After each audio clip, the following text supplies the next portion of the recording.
नारियल फोड़ करके क्रेडिट लेने का काम करते हैं। इंसान के हर कर्मों का रिजल्ट 5 साल के बाद आता है।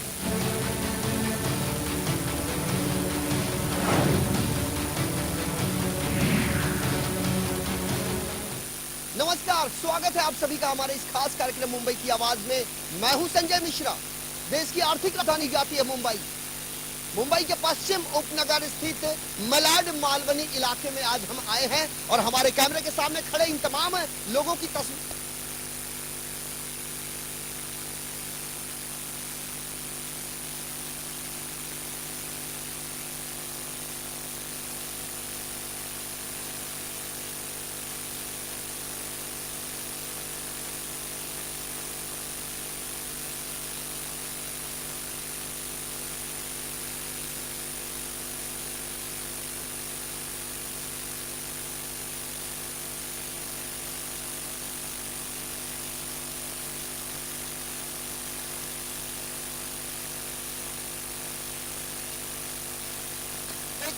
एक के बाद एक 4 लोगों को मालवनी पुलिस ने गिरफ्तार किया है।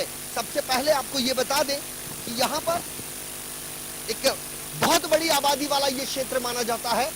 विकास की गति दिनों दिन यहाँ एक नया आयाम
बोले अगर बोले ये कर वहाँ पे जाएंगे, बोले मैं साइन लाती हूँ, सब जन बोलते कि ऑफिसर की साइन लेंगे तो मिलेगा, तो बोले पीला कार्ड भी बोले वाइट हो जाएगा। मैंने ब्लैक से 12 से गेहूँ खरीदी हूँ, 3 दिन साफ करके 20 किलो गेहूँ में से 2.5 किलो मैंने कचरा निकाली, अभी भी मेरे घर में रखा हुआ है, कल ही मैंने साफ करके निकाली। 20 के लिए कोई शिकायत अपने रस्टिंग कार्यालय से नहीं की? नहीं, जब पहले ही डरा दिया कि अगर तुम वहाँ जाएंगे तो तुम्हारा कार्ड ही वाइट हो जाएगा, तुमको कुछ भी नहीं मिलेगा। आपका नाम क्या? राबिया शेख। ये बताइए कि अभी जो बता रही थी कि उनका कहना है कि दुकानदार सीधे सीधे कहता है कि आप यदि रस्टिंग कार्ड कैंसिल हो जाएगा, महीने में आओ एंट्री कराओ फिर घर पे जाओ, अगर तुम 6 महीना नहीं आएंगे ना तो हमारा कार्ड कैंसिल होगा। जब हमको कार्ड पे एक चीज भी नहीं मिल रही तो हम राशन दुकान जाए क्यों? याद भी तो नहीं रहता, यही बोलता है, लगाने के नाम से पैसा लेते, स्लिप लगाते, ये सब कानून चल रहा है उनका। और हम बोले ना कि सबको दे रहे हैं, हमारी उसमें 90,000 इसमें सैलरी लिखे हुई है साल की, तो आजकल वॉचमैन भी 5,000 से ज्यादा कमाता है, हमारे तो बच्चे रिक्शा चलाता है, लेकिन तुम ना थोड़ा बहुत तो हमको दो, तो क्या बोलते हैं तुमको जकात कितना लेना है क्या, तो मैं फॉर्म भर के दो, मैं कराता हूँ, ऐसा बोला मुझे। ये रहा एक तरफ की बात रही जो आम लोगों की धारणा है, जो आम रहीवासी हैं, सरकार के उदासीन रवैये से वो किस तरीके से परेशान है, हताश है, निराश है, ये इनके वक्तव्य सुनने के बाद ये अंदाजा आसानी से लगाया जा सकता है। लेकिन ये खबर दिखाने का हमारा मकसद किसी को डोमिनेट करना नहीं है, इस खबर को दिखाना का मतलब किसी को टारगेट करना नहीं है, इस खबर को दिखाना सिर्फ और सिर्फ सच्चाई पूरी पारदर्शिता के साथ जनता तक लेना है। उन दुकानदारों तक भी हम चलते हैं जो दुकानदार आहत हैं, उन पत्रकारों से जो हाल ही में मालदनी पुलिस द्वारा गिरफ्तार किए गए हैं, हमसे सबसे पहले जानने की कोशिश करते हैं। सबसे पहले आपका नाम? मेरा नाम काफी जयशंकर सिंह है, दुकानदार संघ के सचिव हूँ और इधर रहता हूँ 40 साल से। ये बताइए जनता का ये कहना है कि जो अनाज सरकार की तरफ से दुकानों में भेजा जाता है वो उस अनाज का जो उसकी जो क्वालिटी है, उसका जो दर्जा है वो निकृष्ट दर्जे का है। वो क्या आपको नहीं लगता कि आप भी इसमें इनिशिएटिव ले, क्योंकि कई रस्टिंग दुकानों को लेकर आप चलते हैं? इसमें क्या है, जैसे अभी गेहूं जो है भीग गया बारिश में, वो माल जो है यहाँ सरकार जो है यहाँ पर भेज दिया जाता है, और सरकारी दुकान में जो मालें आती हैं A1 का ग्रुप का नहीं आता, 3rd क्लास के मीडियम ग्रुप का आता है उसको देने के लिए। तो वो जो है जो कि एक तो आप मानते हैं कि 3rd क्लास का गेहूं आता है, अनाज आता है, बराबर आता नहीं, 100% वाइट, मतलब मीडियम क्वालिटी का इनको आता है देने के लिए, तो उसको इनको दिया जाता है, उसमें दो राय नहीं है। अच्छा, रही है बात कि इसमें क्या है, कुछ लोग जैसे घासलेट लेने आते हैं, 2-4 कार्ड का घासलेट लेके बाहर ब्लैक करते हैं, उसके हम लोग रोक लगाते हैं, भाई एक आदमी को एक घासलेट दिया जाएगा, एक कार्ड वाले को एक ही दिया जाए, तो भी नहीं मांगते, जब गुंडागर्दी करके मेरे को 4 कार्ड का घासलेट चाहिए। उस एक कार्ड पे एक परिवार को सरकारी आंकड़े के हिसाब से कितना किलो अनाज मिलना चाहिए? देखिए, जनता में जो रोष है, अनाज नहीं मिलता है, ये सत्यता है। कारण क्या है, हम आपको बताना चाहेंगे कि आज एक आदमी अगर राशन कार्ड बनाने जाता है तो उसके पास नहीं कम से कम में 4 मेंबर तो होते हैं, एक मियाँ बीवी, 2-4 बच्चे। उनसे अधिकारी पूछता है आपकी आमदनी क्या है, तो आज के डेट में आमदनी, एक लोकल महिला भी अगर काम करने प्राइवेट कंपनी में या प्राइवेट कारखाने में काम करने जाती है तो भी 8,000 या 7,000 पाती है। तो अधिकारी क्या करता है, उसका टोटल मार के 90,000, 1 लाख रुपया लिख देता है। लिखने के बाद तो क्या बोलता है, अब आपको इस पर अनाज नहीं मिलेगा, आपके घर में बाटला कितना है, वो आदमी दुखी है नहीं है, लेकिन उस पर ये किया जाता है। दूसरी बात क्या है, जो आदमी का अनाज नहीं मिल रहा है, जिसको मिलना चाहिए उसको नहीं मिल पाता, ये भी सत्यता। कारण क्या है कि एक आदमी जो पहले कार्ड बनवाया था आज से 20 साल पहले, तो उसके कार्ड पे 30,000 35,000 आमदनी लिखा जाता था, समझा। और आज एक आदमी, और वो जो 30,000 जो 20 साल पहले बनाया था, आज वो उत्पन्न हुआ है, उत्पन्न हो गया, एक अच्छे कैटेगरी में आ गया है, लेकिन कार्ड पे जो आमदनी लिखा हुआ है उसको राशन मिलता है अनाज दुकानों से। लेकिन आज एक गरीब आदमी अगर नया राशन कार्ड बना के लेके आता है तो उसके राशन कार्ड पे आज उत्पन्न के हिसाब से 90,000 1 लाख रुपया लिखा जाता है, जो उस कैटेगरी में नहीं आता। तो ये जनता में तो रोज तो होना ही चाहिए। हम तकनीकी खामियां कह सकते हैं, ये सरकार के बस की बात है। लेकिन आपसे ये जानना चाहते हैं, एक महिला, एक मोहतरमा हमसे कह रही कि जब वो दुकान पे पहुंची अनाज लेने के लिए सरकारी कोटे का, तो उसे दुकानदार कहता है कि अच्छा हुआ कि चले आए आप, वरना आपका जो कार्ड है वो कैंसिल हो गया होता। और देखते देखते उसने कई पन्नों को इसमें जोड़ दिया, और यही नहीं, जोड़ने के बाद उसने कई कॉलम को अपने हाथ से भर दिया। नहीं नहीं, ऐसा ऐसा ऐसा सत्ता नहीं, ऐसा है ये सत्यता नहीं होती है। ये क्या हो जाता है, ये जोड़ने का जो काम है ऑफिस के अंदर, दुकानदार का अथॉरिटी नहीं है। हाँ, ये किसी ने किया नहीं है, ये चीज नहीं है, या हो सकता है आपका व्यवहार में रहा किया हो, पॉसिबल है? नहीं पॉसिबल नहीं है, पॉसिबल नहीं है। कुल मिला के जो हमारा सवाल था उसका ये जवाब मिल चुका है। जिस तरीके से एक महिला ने यह आरोप लगाया था कि दुकान पर जब वो सरकारी कोटे का अनाज लेने के लिए पहुंची तो दुकानदार उससे ये कहता है कि अच्छा हुआ आप आ गए, वरना आपका ये कार्ड कैंसिल हो गया होता। और इसमें देखते ही देखते कई पन्नों को उसने जोड़ दिया, और इसके साथ साथ वो खाली जगह ही जो बची हुई थी उसे उसने अपने मन मुताबिक भर दिया। अगर ये भ्रष्टाचार नहीं है तो और क्या है? हमारा ये प्रयास बदस्तूर जारी रहेगा, और खास करके हमारे साथ यहाँ पर जो मुख्य मुद्दा यहाँ का है कि फर्जी पत्रकार कुकुरमुत्तों की भांति यहाँ पर उग आए हैं, हर राशनिक दुकानों पर जाते हैं, दुकानदारों को परेशान करते हैं, बाहर खड़े रहते हैं इंतजार में कि कोई एक ऐसा पॉइंट मिले कि दुकानदार को घेरा जाए। और दुकानदार जब उसके चंगुल में फंस जाता है तो मनमाने तरीके से दुकानदार से पैसों की वसूली की जाती है। ये हम नहीं कह रहे हैं, यह एफआईआर कह रहा है मालवनी पुलिस स्टेशन का, और उसके बारे में हम खुद बात करने की कोशिश करते हैं। साफ तौर पे आपको बता दें, ये मालवनी पुलिस हफ्ताखोरों को गिरफ्तार करने में सफल एक खबर छपी हुई है, और इसमें एक रहमत खान नाम का एक आरोपी है जिसको गिरफ्तार किया गया है। सबसे पहले आपसे जानना चाहते हैं कि ये पूरा का पूरा मामला क्या था, क्योंकि आप दुकानदार के साथ साथ उस एसोसिएशन के बड़े पदाधिकारी भी हैं। ये मामला ऐसा था कि मेरे पास दुकानदार की शिकायत आई कि ऐसा ऐसा रहमत खान जो है जाता है, हरासमेंट करता है दुकानदारों को।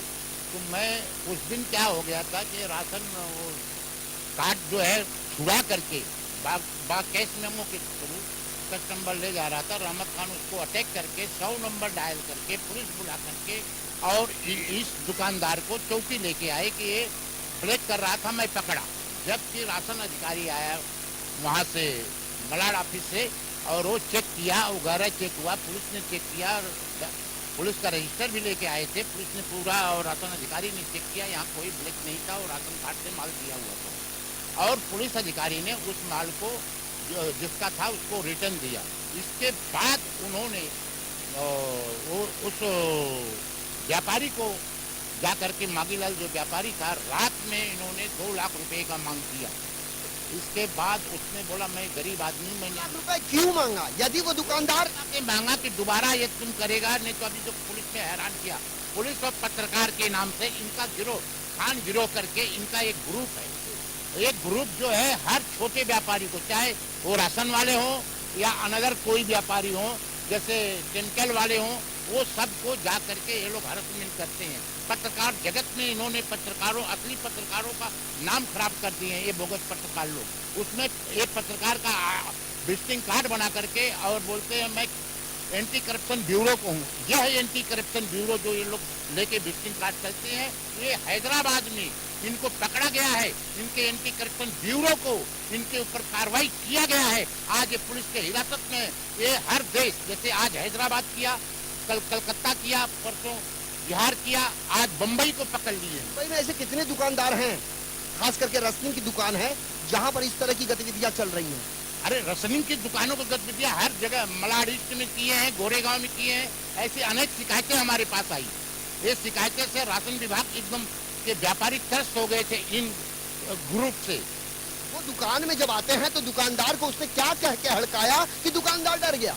अरे दुकान में आते हैं तो यही करके हड़काते हैं कि आपका यहाँ पर हम चलने नहीं देंगे। चलने नहीं देंगे, इट मीन्स कि आपके यहाँ कुछ तो ऐसा गलत हो रहा है कि वो कह रहे हैं कि चलने नहीं देंगे। गलत नहीं हो रहा है, काम सही हो रहा है, खाली हफ्ता लेने के लिए। तो हफ्ता आदमी क्यों देगा अगर सही कर रहा है? सही कर रहा है, नहीं देते हैं तो गुंडागर्दी करते हैं।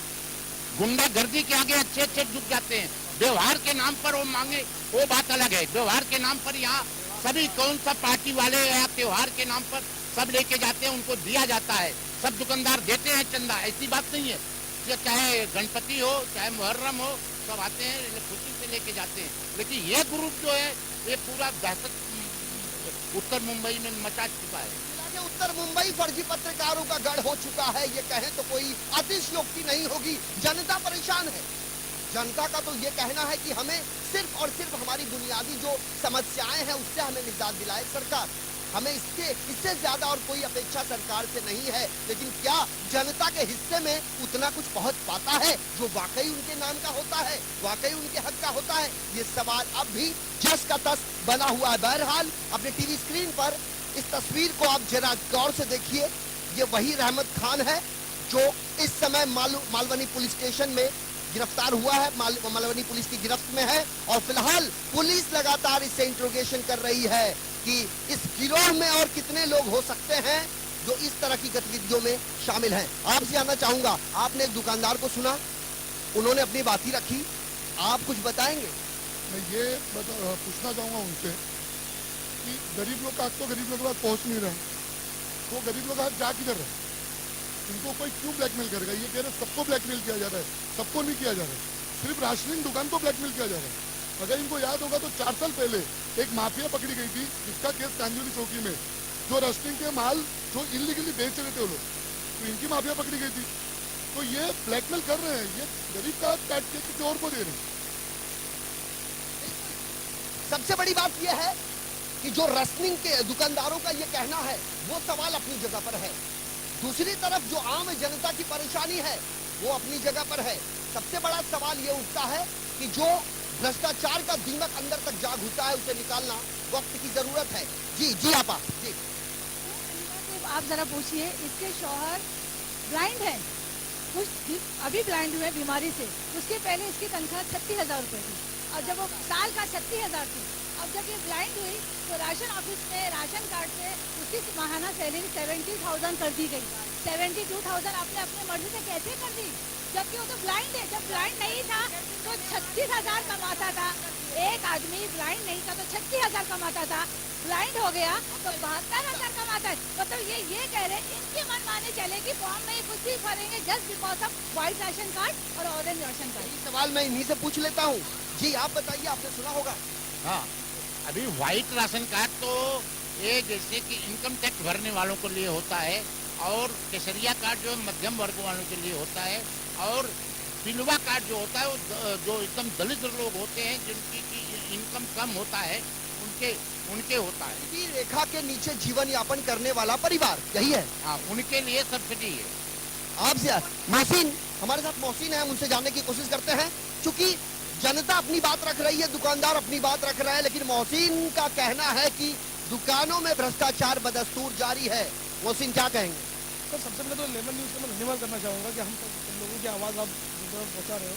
सर, यहाँ जो कालाबाजारी हो रही है मालूम में खुलेआम, आप चाहे तो मेरे साथ चल के देख सकते हो, बाकायदा केरोसिन बेचा जा रहा है। अभी इन्होंने कहा कि भाई केरोसिन आता ही नहीं है। अब इनसे पूछे कि पर यूनिट कितना केरोसिन गवर्नमेंट हमको देती है और पूरा केरोसिन जाता कहाँ है हमारा? सवाल बाद में मोहसिन, पहले इन्हीं से पूछते हैं। जी, ज़्यादा में ज़्यादा 4 लीटर है, कम से कम 2 लीटर है एक परिवार के ऊपर की पूरा। एक आदमी को 2 लीटर है तो 4 आदमी के ऊपर कितना भी हो 4 लीटर है। भी आप 4 आदमी के ऊपर 10 आदमी है, 15 आदमी है तो आपको 4 लीटर मिलेगा। और जो लोग जैसा अभी इन्होंने कहा 5 साल से ये लोग नहीं आए, इनकी एंट्री कर दी गई, इनका 5 साल का केरोसिन कहाँ गया? 5 साल का कोई एंट्री नहीं किया। ये पब्लिक ही बोलती है मेरा कार्ड कैंसिल हो गया, मैं साहब वहाँ कैंसिल मेरा कार्ड कर रहा है। ऑफिस में जाते हैं कार्ड लेकर के स्लिप लगाने के लिए, तो ऑफिसर बोलता है आपका कार्ड कैंसिल हो गया। वो आकर के दुकानदारों को अनेक प्रकार से धमकाते हैं। 1-2 केस आपके पास ऐसा होगा, लेकिन ऐसे अनेकों केस मेरे सामने आई है। धमकाते कि मेरा ये बराबर करके दो, जैसे मेरे को वहाँ मेरा स्लिप लग जाए और ये हो जाए। भाई आप बहुत गलत बोल रहे हैं। मैं फिर बोलूंगी, सच्चाई छुप नहीं सकती बगावत के असूलों से और खुशबू आ नहीं सकती आपके कागज के फूलों से, क्योंकि आपने एक ही दिन में इतनी सारी एंट्री करी। मुझे उस राशन जो ये पहचानती है जिसका राशन कार्ड है, मुझे वो राशन वाले को बुलाइए, पहले तो हैंड राइटिंग चेक करी कि 5 साल में एक आदमी लगातार 5 साल तक बैठा था, एक ही पेन से एक ही सिग्नेचर, एक आदमी 5 साल तक कैसे कर सकते हैं? उसके ऊपर भी सजा होनी चाहिए। सच परेशान हो सकता है, पराजित नहीं। जी जी, बोल रहे हैं कि 5 महीने के जो भी बोल रहे हैं कि एंट्री कर दिया, उसकी शिकायत आपने ऑफिस में क्यों नहीं की? राशन कार्ड ऑफिस में इसकी शिकायत हो सकती थी कि मैंने राशन नहीं लिया है 5 महीनों से और मेरी एंट्री कर दी गई है कि 5 साल से जो भी बोल रहे हैं तो उसकी शिकायत ऑफिस में कर सकते थे वो। आपके सवाल का जवाब मैं देना चाहूंगा कि आप लोग इस तरह से लोगों को डरा देते हैं कि आपका राशन कार्ड कैंसिल हो जाएगा तो वो गरीब आदमी राशन कार्ड ऑफिस क्यों जाएगा? मानना पड़ेगा आपको। देखिए ये बात आपको मानना पड़ेगा कि आम जनता जो है उसे कानून नहीं पता और सबसे जी डर जाता है आदमी, चल रहा मेरा राशन कार्ड कैंसिल हो गया। हाँ, इस तरह से डर के आदमी बैठ जाता है। आप पूछ रहे हैं राशन ऑफिस की, आप राशन ऑफिस में क्यों नहीं जाते? एक लोकल राशन की दुकान से रिलेटेड तुम्हारा पद अधिकारी होता है, मतलब ये कि हमारे कागजात जो हैं वो आपके अधिकारी से रिलेटेड है। आपका कहना है कि हम वहाँ तक क्यों नहीं जाते, तो मैं तो सिर्फ इतना ही कहूँगी सर कि बर्बाद गुलिस्तान की खातिर सिर्फ एक ही उल्लू काफी है। यहाँ तो शाख पे उल्लू बैठा है, अंजाम गुलिस्तान क्या होगा? इसमें से 4 नाम मेरी बहू के बच्चे के कटे हैं और अलग कार्ड बनाने गए ना, सिर्फ हमारे माले का फर्स्ट फ्लोर नहीं है लाइट बिल पे, तो उसके लिए उसका कार्ड वहाँ फंसा है, इसमें से भी नाम उसके कट गए। पहला माला इलीगल आता है। वो बोलता पहला माला उस पे रहना चाहिए, जब कार्ड तुम्हारा दूंगा। किसने कहा आपसे? नाम बताएंगे आप उसका? ऑफिसर का नाम तो उसके स्लिप है। कौन सी कार्यालय कहाँ पर है? क्या बता? हाँ, मराड़ में। हम खुद ठाकुर साहब से पूछते हैं, ये जो बात महिला कर रही है क्या इसमें तथ्य है? नहीं, इसमें तथ्य नहीं है, क्योंकि एक घर पर एक ही राशन कार्ड दिया जाता है और वो राशन कार्ड एक दिया गया होगा पहले अलॉटेड होगा, तो उस पर डबल राशन कार्ड एक रूम पर नहीं देते। सवाल कई हैं लेकिन जवाब किसी के पास नहीं है। ये अपनी अपनी बातें अपने अपने तरीके से रख रहे हैं, लेकिन इस कार्यक्रम को दिखाने का हमारा मकसद किसी को भी टारगेट करना नहीं है। हम दोनों पक्षों का व्यू ले रहे हैं, उनके वक्तव्य जनता तक पहुंचा रहे हैं और लेमन न्यूज का ये वादा है, यदि दुकानदार ये समझता है कि हमने चोरी नहीं की है तो बहुत अच्छी बात है। इससे अच्छी कोई बात नहीं हो सकती, क्योंकि यदि आप जनता की सेवा करते हैं तो आप सेवा भाव से जनता को आप ये भी बताएंगे कि जनता का अधिकार क्या है, एक राशन कार्ड पर उसे कितना अनाज मिलता है, यदि वो शिकायत लेकर जाए तो कहाँ जाए। कम से कम इतनी समस्याओं को सुलझाना दुकानदार का कर्तव्य होता है, लेकिन ऐसा हो नहीं पाता। लेकिन जो वसूली चल रही है उसके ऊपर हम जानने की कोशिश करते हैं। आपसे ये जानना चाहूंगा, मुंबई में ऐसे कितनी रस्टिंग की दुकानें हैं जहां से वसूली की जाती है अवैध रूप से, क्योंकि आरोप संगीन है। इसके बारे में तो हमारे ठाकुर साहब बता रहे हैं। मुंबई में राशन दुकानें ऐसे हैं कि जो है इसका कोई लेबल नहीं है कि इतने दुकानों से हफ्ता लिया जाता है, ऐसा कोई लेबल नहीं लगा है, न ऐसा कोई दुकानदार हफ्ता देता है। हाथ में जो फॉर्म है आपकी जेब में वो देखना चाहता हूँ, जिसपे स्टैम्प मार के उन तमाम दुकानदारों ने अपनी बातों को रखा है। हाँ, वो बराबर है। जैसे कि अभी मेरे पास शिकायत आया है एक दुकानदारों ने, नहीं एक शिकायत आया है दुकानदारों का, हमारे पास वो बात नहीं है।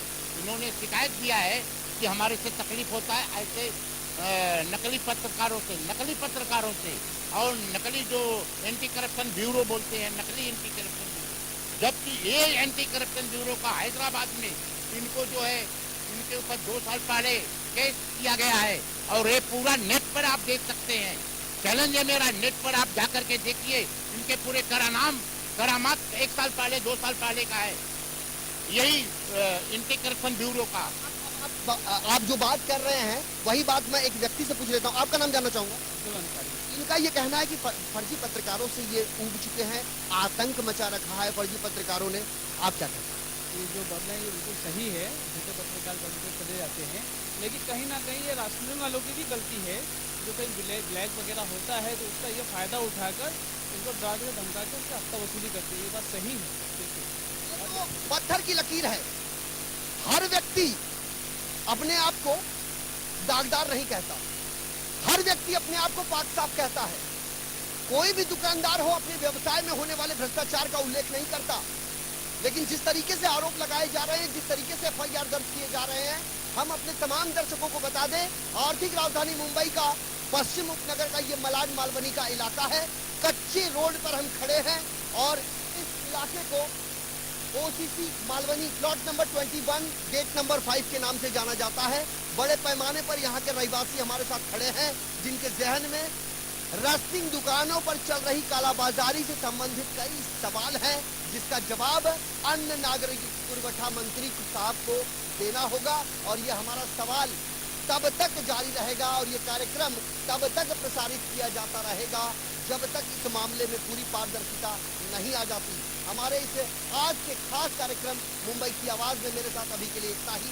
कल हाजिर होंगे इसी समय इसी चैनल पर किसी अन्य इलाकों की समस्याओं को लेकर। तब तक कैमरा पर्सन सदानंद शेट्टी के साथ मुझे यानी संजय मिश्रा को दीजिए इजाजत। नमस्कार।